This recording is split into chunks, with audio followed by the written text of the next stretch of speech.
tranquilo. Certa hora ele começou a falar do dízimo. E ele falou lá: eu fiquei 16 anos na igreja, 16 anos entregando dízimo. E eu fiquei pensando, 16 anos, e hoje ele metendo a lei do dízimo, metendo a lei do que o pastor falava, reclamando de congregar, de tempo. Eu falei, 16 anos não aprendeu nada, não converteu. Eu tenho que falar com os irmãos, não fique todo esse tempo na igreja sem se converter. Estude, conheça, saiba o que você está fazendo. Se você for dizimar, saiba por que você está dizimando. Entenda o que é dízimo, entenda como funciona o dízimo, entenda onde é aplicado o dízimo. Se você for ofertar, entenda o que é uma oferta, entenda para que é aquela oferta.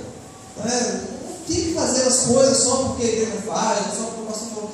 Entenda você, para não correr o risco daqui a 30 anos você ficar aborrecido com o pastor e sair para aí falando algumas coisas que não tem nada a ver. Saiba o que você está fazendo. Frequente as atividades, se interesse pelas atividades, pelas atividades administrativas da igreja, busque saber o que está sendo feito no dia da igreja. Aqui é até mais fácil a gente ver, eu sou meio suspeito de falar, a gente vê o dia da igreja sendo investido, mas procure os irmãos, saiba, se você for dizimar, saiba que você quer dizimar, não vou dizimar porque sabe que você quer dizimar. E é sobre o dízimo que eu quero falar realmente. Esse cidadão começou falando o seguinte, não sei se eu vou conseguir me fazer entender. Ele falou assim: você tem 10 pessoas na igreja, 10, que dizimam. Essas 10 pessoas dão 10% do salário dela. Então, se eu tenho 10 pessoas que ganham R$100 no final do mês, somando o salário dessas pessoas, elas vão ganhar R$1.000. Todo mundo precisa pegar o celular e fazer conta, não. Ganhar R$1.000, não é? 10% desses R$1.000 é equivalente a R$100. Então esse cidadão está querendo dizer o seguinte: a cada 10 pessoas da igreja que trabalham, que soam o mês inteiro para conseguir ganhar o salário no mês, é como se uma estivesse trabalhando para o pastor, porque o pastor não faz nada e aquela pessoa vai pegar aqueles R$100 e dar o dinheiro para o pastor, ficar de boa. Lógico que o pastor mais ganhava na igreja, porque aí ele ganhava mais que todo mundo. Ele fez uma conta lá que eu não consegui compreender muito bem, que não faz sentido nenhum. Quem gosta de matemática, se algum dia ver, vai saber na hora que não bate as contas que ele fez. Mas aí eu queria deixar bem claro, que a maioria das igrejas, a grande maioria das igrejas, elas nem pagam o pastor. Às vezes dá uma ajuda de custo mínima, A nossa igreja não paga, tem um monte de pastor, e um monte de obreiro não paga nenhum pastor. Então, mas a pessoa afirma aquilo com tanta categoria, com tanta classe, com tanta eloquência, que se você vai falar, cara, olha só como que eu nunca percebi isso antes. Mentira, irmão. E o inimigo está fazendo assim, pegando pessoas que se decepcionaram com a obra de Deus, que deixaram algum tipo de brecha, e que vão ser usadas, talvez tenham algum conhecimento da palavra, mas não têm conhecimento da verdade do Espírito Santo revelado na vida deles. Então ele conhece a palavra, ele vai usar como Satanás, usar a palavra para distorcer tudo. E aí pergunta o tempo, conta o pastor, e aos 4 minutos e pouquinho do vídeo ele fala assim: pega essa droga de Bíblia aí, nessa porcaria de versículo aí você vê que é a nada, que não tem muito para onde a gente correr mesmo, não tem como você dar atenção para um negócio desse. Mas vai de alerta para a igreja. E aí eu fui levado a Hebreus, tipo nada mais João, se Deus quiser vai chegar lá, sobre o Melquisedeque. Muita gente não dizima, ou muita gente não quer vir para a igreja por conta do dízimo, e acha que eu ganho R$50.000, se eu for para a igreja eu vou ter que dar para a igreja R$5.000, é muito dinheiro. Não perto do que você ganha não é nada, Quem me dera um dia dizimar R$5.000, R$50.000, porque o negócio está muito bom falar. Mas as pessoas têm uma certa resistência com isso. Se você ganha R$1.000, se com 900 você não consegue acertar a sua vida, não é com 100 que você vai acertar. Não adianta você se iludir, eu não vou entregar o dízimo não, que não é nem pagável, as pessoas não vão ter pago, não vou entregar o dízimo não, porque eu estou muito agarrado de conta, então aqueles R$100 não vai salvar a sua vida.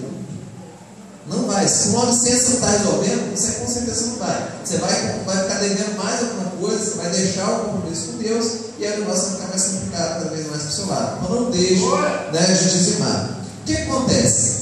Abraão, o sobrinho de Abraão, Ló, foi levado a cativo. O povo veio, matou um monte de gente da aldeia dele ali, da cidade dele, levou toda a família de Abraão, o servo, as crias, as criações dele, levou tudo a cativo. E Abraão não, Ló, perdão, Ló. Levou a cativo e Abraão ficou sabendo, poxa, meu sobrinho foi a cativo. Era um exército grande, acho que era um exército de 3 reis. Ele juntou os servos dele, 100, 300 pessoas, poucas pessoas, e foram contra esse exército dos 3 reis. Ganharam do exército, pegaram Ló de volta, pegaram os servos do Ló de volta, pegaram as criações de Ló de volta, e pegaram também as criações dos reis também para eles, os espólios de guerra, né? As riquezas de guerra, e trouxeram.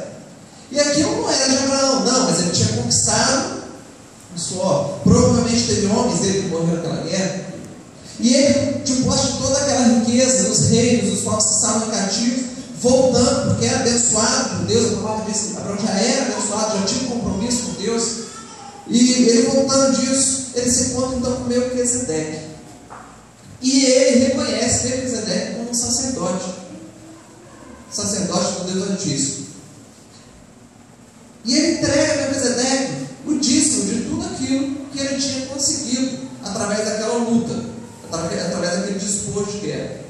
Melquisedeque então faz o quê? Abençoa aquele que já tinha as promessas, aquele que já era abençoado por Deus. E as pessoas dizem, mas quem era Melquisedeque? A Bíblia não fala, não tinha pai, não tinha mãe, não nasceu em lugar nenhum, não morreu em lugar nenhum, né? Correntes teológicas, gosto de dizer, dizem que ele era uma teofania, uma representação do próprio Jesus Cristo, lá na época de Abraão. Para falar mais sobre o dízimo, a gente vai entender um pouco dali no tempo.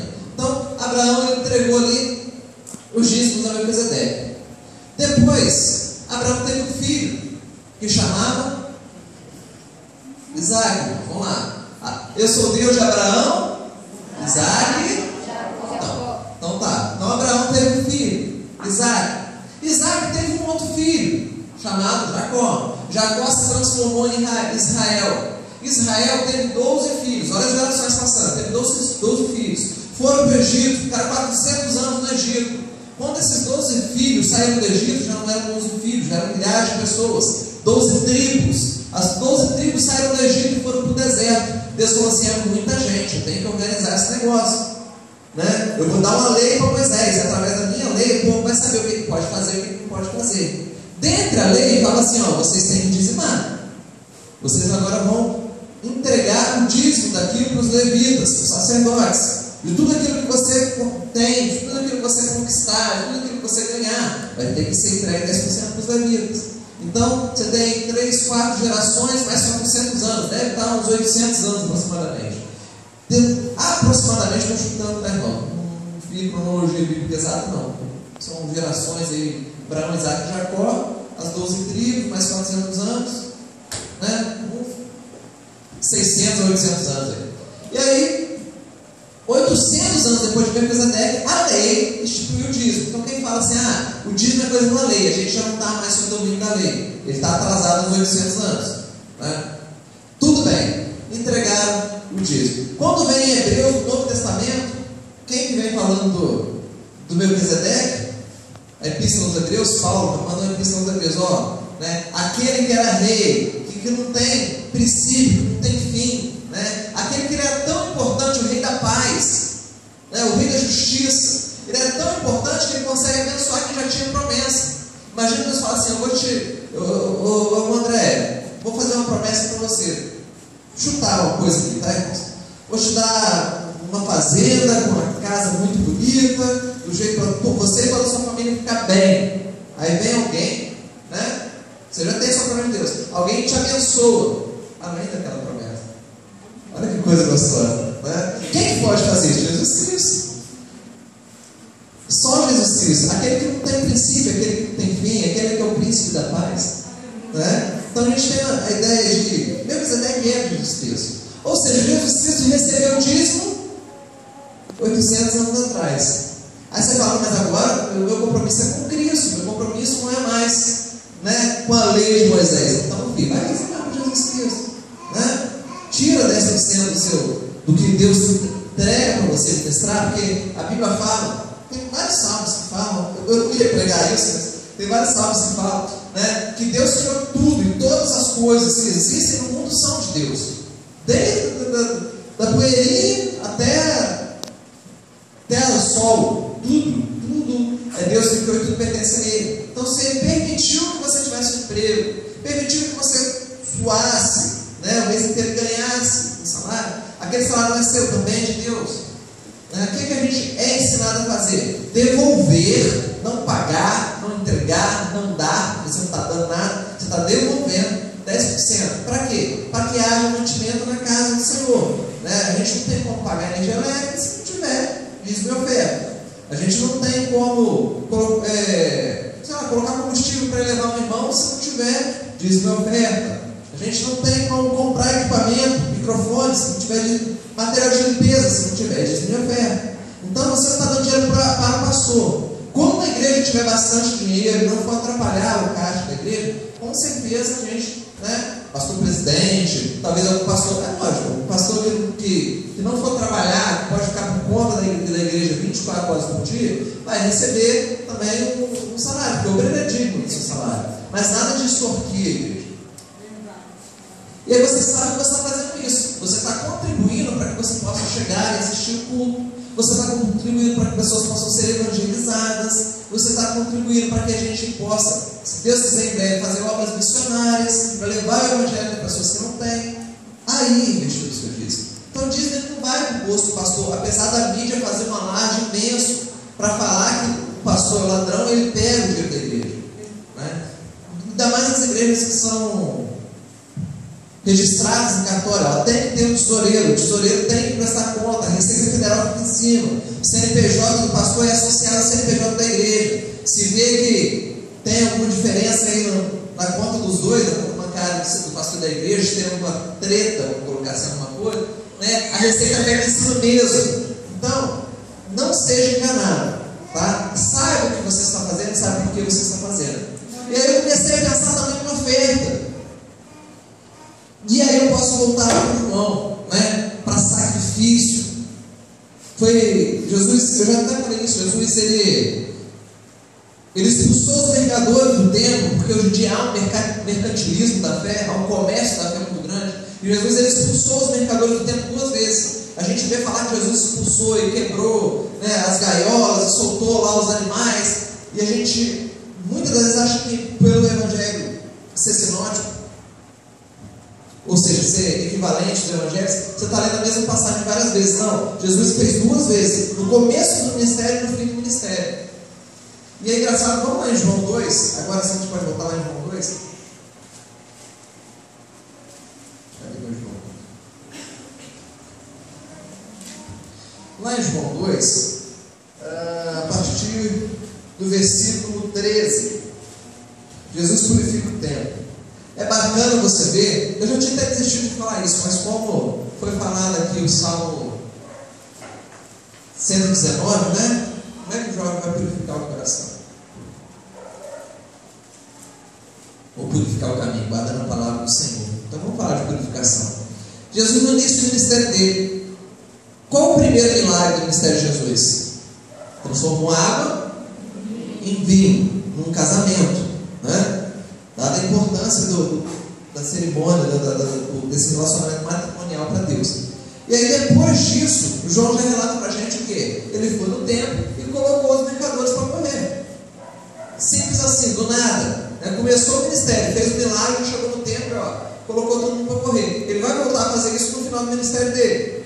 Mas nesse começo me chamou a atenção porque tem algumas características específicas.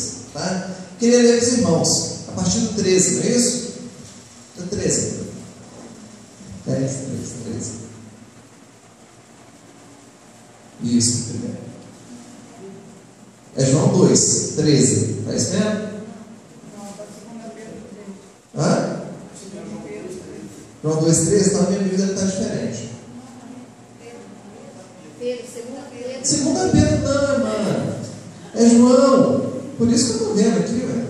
João 2,13. Eu vou lendo aqui, daqui a pouco a gente consegue parecer meus irmãos.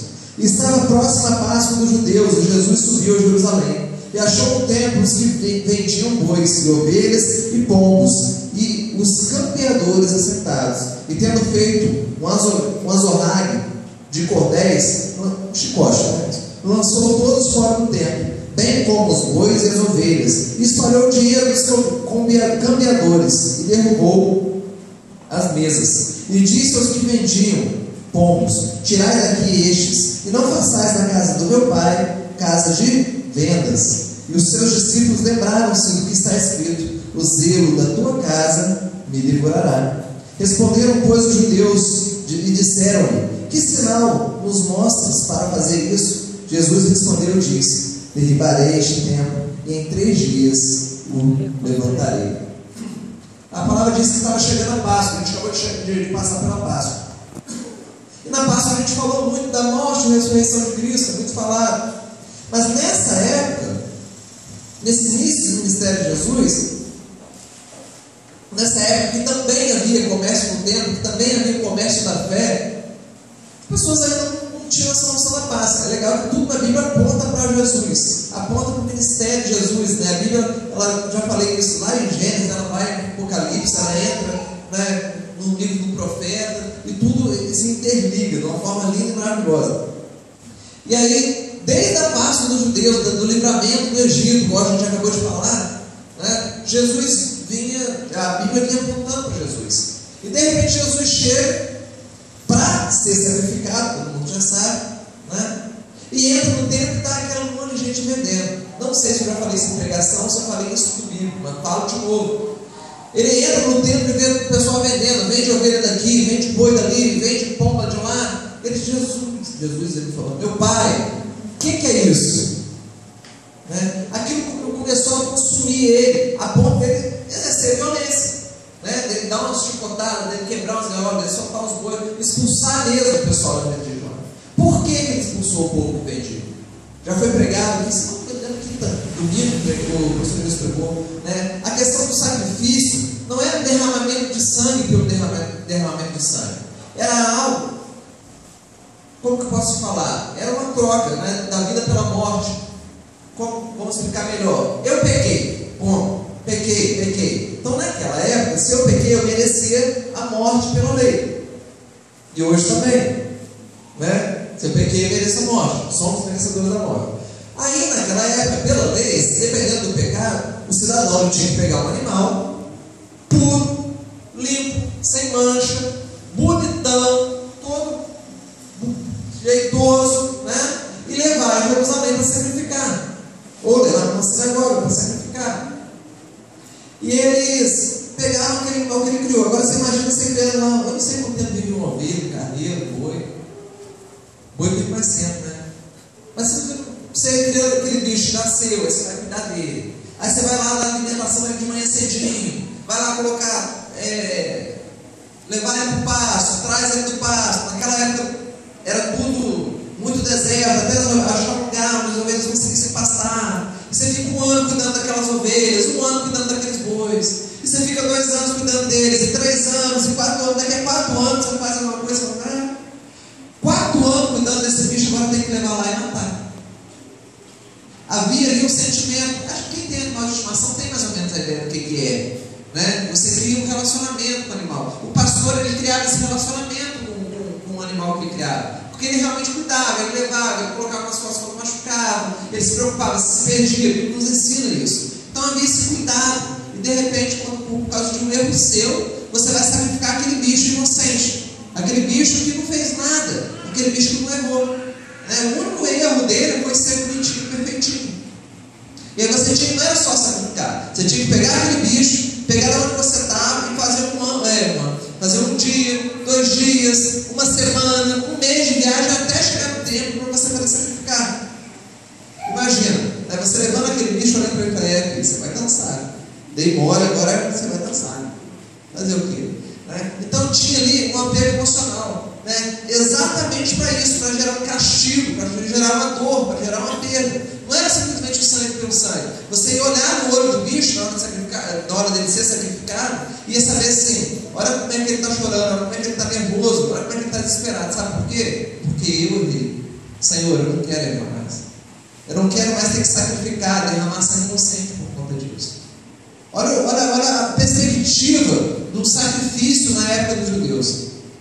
Você tem que sacrificar alguém que você gosta, um animal que você se apegou ali, aquele bicho, e ver ele sendo sacrificado por conta de um erro seu. Era uma correção para que você não viesse a errar novamente. Agora olha a perspectiva de Jesus. Ele entra no templo, o presbítero errou, cometeu um pecado gigante, horroroso, Aí ele chega no templo e fala assim: bom, vou pegar minha carteira aqui, eu quero 2 bois daquele, um carneiro daquele, uma pomba daquela, leva lá, vamos lá, sacerdote, vamos sacrificar. Qual que era o compromisso dele? Qual que era o comprometimento dele? Qual ia ser o arrependimento dele? O que ele ia aprender com esse sacrifício? Nada. O comércio do templo, ele estava roubando muito mais do que simplesmente a atenção de Deus. Não era simplesmente pelo dinheiro. Era corrupção também, porque os sacerdotes recebiam um jeitinho do que era vendido. Mas não era só pelo dinheiro, era pelo propósito, pela entrega que tinha que ser feita. E aí Jesus chega e expulsa do falou: não, eles estão doidos. A pessoa tem que cuidar do animal, tem que trazer o animal, não pode ser assim de qualquer jeito, senão não tem valia. Senão ela não vai se arrepender, senão ela vai pegar quantas vezes quiser. Não pode ser assim, vamos acabar com isso. E ele poderia ter ficado quieto e falar assim: seus bobos, dentro de pouco tempo vocês não vão ter mais que vender não, porque eu vou ser o sacrifício. Acabou, vai acabar com esse negócio. Mas não, o zelo pela casa consumiu ele. E aí eu fico pensando nos dias de hoje, nos comércios da fé. O que é que tem sido vendido para tirar o foco daquilo que realmente é Deus, para tirar o foco do que realmente você vem fazer na igreja? As pessoas começam a colocar você para se preocupar com o dinheiro, com a oferta. Tem uma coisa que os irmãos usam muito, que é pagar o preço. Não é errado, irmão, tá? Mas eu particularmente não gosto, é coisa minha, porque eu acho que tira um pouco do valor do sacrifício de Jesus. Jesus, a Bíblia fala que ele pagou o preço por nós, pelos nossos pecados. Então, por mais que eu venha sofrer pelo Evangelho, não posso falar que eu estou pagando o preço. Jesus pagou o preço. Eu particularmente não gosto, não que seja errado, mas eu entendo. É lógico que a pessoa ela vai lhe dar o sangue às vezes, ela vai sofrer pelo Evangelho, e alguns irmãos chamam de pagar o preço, eu não gosto. Mas alguma coisa tem que ser feita. Então você vem para a igreja, compra lá, não vou falar nada que o pessoal vem, deixa eu ver, compra lá uma caneta ungida, e tudo que você assinar, vai assinar o currículo com aquela caneta, vai abrir um código de emprego para você. Você vai assinar: cadê a fé? Cadê Jesus Cristo? Onde é que está a verdadeira libertação? Onde é que está a verdadeira salvação? Onde é que está aquilo que Jesus veio fazer? Morrer na cruz por nós. Será que nós também estamos fazendo com os vendilhões, o tempo destocando a fé? Para onde nós estamos direcionando a nossa fé? Será que nossa fé verdadeiramente está no Cordeiro Pascal? No Cordeiro Imolado, perfeito? E eu gostei muito do versículo 18. Coloque aí para nós, versículo 18. Responderam, pois, os judeus e disseram-lhes: que sinal nos mostras para fazeres isso? Quem você pensa que é? Você está expulsando a gente daqui. Nem o sacerdote briga. Quem você pensa que é? Se derrubar o templo, eu faço em 3 dias de novo. Os judeus não entenderam nada. Demorou 46 anos para ser construído, não 20. Demorou 46 anos para ser construído. Você acha que você vai construir em 3 dias? Não entenderam nada. Ou seja, tudo isso vai acabar.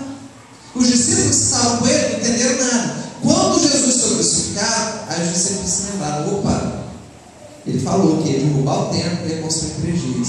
Aí mudou um pouco o negócio. O templo deixou de ser templo para paredes, igual a gente chama também hoje no conhecido. O templo passou a ser nós, O templo passou a ser nós. Nós somos o templo do Espírito Santo de Deus. Jesus, ele tem zelo por esse templo. Então, irmão, se for preciso Jesus entrar dentro de você e dar uma chicotada, ele vai entrar e dar uma chicotada. Você não assusta não, tá? Se for preciso fazer isso para purificar o templo, ele vai fazer. Não espere Jesus Jesus chegar e se escandalizar com o que está sendo feito do seu corpo, da sua vida. Não espere Jesus chegar, entrar na sua vida e começar a bater em tudo aquilo que te afasta dele, que afasta o propósito dele, porque vai doer, porque você vai perder. As pessoas perderam aqueles animais que estavam ali, perderam o dinheiro que estava ali, e você vai perder. Purifique-se desde já. Faça como diz o Salmo 119, né? Como vou purificar? O Salmo 119. Como eu vou purificar os meus caminhos? Salmo 119, 9. Não é isso? Como purificar o jovem no seu caminho, observando conforme a tua palavra. De todo o meu coração busquei, não me deixeis desviar dos teus mandamentos. Escondi a tua palavra no meu coração, para eu não pecar contra ti. Quando você começar a buscar a palavra de Deus, aí você vai começar a entender que Deus não quer, não precisa do seu dízimo. Muita gente fala, mas Deus não precisa de dinheiro. Realmente Ele não precisa, Deus não precisa. Mas tem um segredo, Deus também não precisa de você. Ou você acha que Deus precisa de você? Deus precisa de mim? Deus é Deus, irmão. Comigo ou semigo. Não precisa de mim. Agora, se você se colocar à disposição de Deus, se você se colocar como templo de Deus, Ele vai cuidar de você. As bênçãos virão. Aleluia. Deus precisa do seu dinheiro? Não. Mas se você colocar o seu dinheiro à disposição do Senhor, as bênçãos virão. Não estou pedindo ninguém para fazer, para dar nada, não tá? Faça como a Bíblia faz, né? Oferte conforme alegre o seu coração, não é isso? Oferte conforme alegre o seu coração. Não vai entregar o dízimo. Quer ver o que pastor? Não, sacrifício de touro. Você está comprando igual os irmãos compravam no tempo. Você está vendendo a sua fé. Não faça, entenda o que você está fazendo. Purifique o seu tempo. É só que Deus não quer só dinheiro, né? Ele quer você. Deus não quer só você na igreja, Ele quer a sua vida, Ele quer a sua família. Então, deixa essa coisa que o pessoal fica falando de desfocar a atenção de Jesus, de criticar o pregador, de criticar a mensagem, de focar no dinheiro, de focar na obrigação. Foque em Jesus Cristo. Faça o que Jesus faria. Né? O que Jesus faria? Ele purificaria o templo. Então eu sou o templo de Jesus, então eu vou procurar me purificar. Como que eu sei o que é purificar? Procura na palavra. Opa, a palavra falou aqui que eu devo me prostituir, então eu não vou me prostituir, porque eu quero me purificar. Epa, peraí, aqui a palavra falou que eu não devo mentir, então eu não vou mentir, porque eu devo me purificar. Aleluia. Imagina Jesus entrando naquele templo, aleluia, e não tendo nada para comercializar a fé, nada para tirar o foco de Cristo Jesus, nada que queira cortar caminhos para a verdadeira adoração, né? Ele vai achar o seu coração separado, consagrado para Jesus Cristo. Aí, em vez de ele fazer um chicote, ele vai fazer aleluia. É gostoso demais, é gostoso estar aqui. Eu vou entrar nessa casa e não vou sair nunca mais, porque esse lugar é bom demais. Esse lugar é consagrado para mim. Esse coração é consagrado para mim. Esse tempo é consagrado para mim. Essa vida é consagrada para mim. Essa família é consagrada para mim. Onde quer que use o dinheiro dele, é para a honra e glória do meu nome. Eu já entreguei. Infelizmente, aqui na nossa igreja, graças a Deus, não tem. Mas existem igrejas lá no Caribe, onde a pessoa dá 10% do dízimo, eu entreguei meu dízimo. Os outros 90% é meu, faço dele o que eu quiser. Então eu vou lá, eu compro uma arma. Não tem problema nenhum, não estou tirando ninguém, né? O dinheiro é meu, o dinheiro não é seu não, irmão, é de Deus. Eu vou lá, vou comprar um circulador, né? Vou colocar, trazer sujeira para dentro da minha casa. O dinheiro não é seu, irmão, o dinheiro é de Deus. Tudo que você fizer com o seu dinheiro, com a sua vida, com os seus bens, faça para a honra e glória de Jesus Cristo. Se você comprar um carro que seja para a honra e glória de Jesus Cristo, coloque ele na obra. Não estou falando na igreja só, não. Coloque ele na obra, vai visitar, vai evangelizar, vai fazer alguma coisa. Na igreja também, né? Mas vai muito além de 4 paredes, vai muito além de ministério. Né? Entregue-se a Jesus Cristo. A minha família, eu vou colocar também serviço de Deus. Onde é que está precisando aí do meu filho, da minha filha, da minha esposa, né? Da minha sobrinha? Vai trabalhar para Deus, vai trabalhar na obra. Tudo que você fizer, tudo que você tem, seja para a honra e glória do Senhor Jesus. Vamos purificar o nosso templo, amém? O tema da festa das irmãs, qual que é mesmo? Vigiar e estáis vive na fé. A gente não sabe a hora que Jesus vai voltar. Né? O que é vigiar? Limpar e purificar o nosso tempo, o nosso coração, a nossa alma, o nosso espírito, consagrar ao Senhor. Aleluia. O tema da campanha, não sei quem Deus está querendo falar. O tema da campanha foi a irmã senhora André que trouxe. Prepara-te, igreja. Tem até os anjos tocando trombeta já. Prepara, a gente não sabe que hora que vai ser. E aí? E se hoje? Eu vou na igreja, eu visito uma igreja aqui, eu visito uma igreja ali, né? Eu vou lá na igreja, eu faço uma oração aqui, eu frequento um estudo bíblico ali. Não, eu estou todo culto lá, né? Mas é a sua posição com Deus. Já aceitou Jesus como seu único suficiente Salvador? Já se colocou na posição para dizer: Senhor, eu quero conhecer a tua palavra, eu quero conhecer a tua vontade, né? E até às vezes que a hora que eu quiser fazer, me ensina a fazer a tua vontade. Se eu não tiver força, eu quero fazer a tua vontade. Já se colocou na posição? Já é verdadeiro adorador? Já purificou o tempo? Já falou: Senhor, eis-me aqui, envia-me a mim? A gente não sabe quanto tempo a gente tem, irmãos. A gente fala da volta de Jesus, mas eu posso estar pregando aqui, capotar, morrer, e eu já vou estar com Jesus. Aleluia! Você tem essa certeza? Você não tem. Você está perdendo tempo na igreja. Busque essa certeza, busque essa convicção. Se chama fé. Não deixe a sua fé abalada. Não deixe para depois. Depois pode não chegar. Amém? Desculpe se eu fui. Falei muito de dinheiro, né? Nem creio que tem falado tanto de dinheiro. Dinheiro é só um chamariz. Mas quem quiser dizimar também bastante, ofertar bastante, pode, tá, irmão?